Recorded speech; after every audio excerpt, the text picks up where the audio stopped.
Mga anak, magsitalima kayo sa inyong mga magulang sa Panginoon sapagkat ito'y matuwid. Igalang mo ang iyong ama at ang iyong ina sapagkat ito ang unang utos na may pangako upang ikaw ay yumaong mabuti at lumaon ang iyong mga kaarawan sa lupa. Mahirap bang intindihin yon? Na? Gusto mong mabuhay ng mahaba, anak?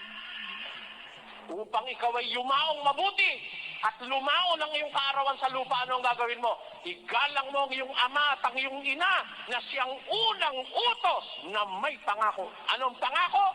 Yayaon kang mabuti. Di ka pababayaan ng Diyos at lalaon ang iyong kaarawan sa lupa. Gusto mong tumanda? Puspos ka ng mga edad? Ma-enjoy mo ang buhay mo sa lupa? Unang utos na gagawin mo, igalang mo ang iyong ama at ang iyong ina. Mahirap bang intindihin yun, mga kababayan? Hindi mahirap eh. Yun nga nakasulat dun eh. Kung hindi sa nanay mo at sa tatay mo, tribute, di ka tao ngayon. Kahit ano pa ang magulang mo, kahit na gano'n pa sila kasama, kahit ano pa ang hinanakit na naidulot nila sa'yo, ang gagawin mo lang, kakalimutan mo lang naman yun. Total, di ka naman patay. Kumpleto ka naman. Sa awa ng Panginoon, di ka bulag.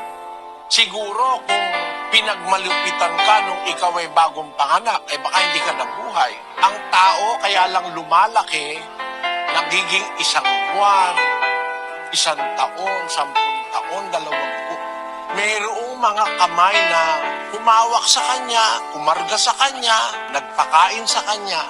Kaya kahit na bandang huli, ang paniwala natin, masama yung ginawa ng magulang natin sa atin, yun dapat na yun ay matakpan nung kanilang ginawa para ikaw ay lumaki at mabuhay.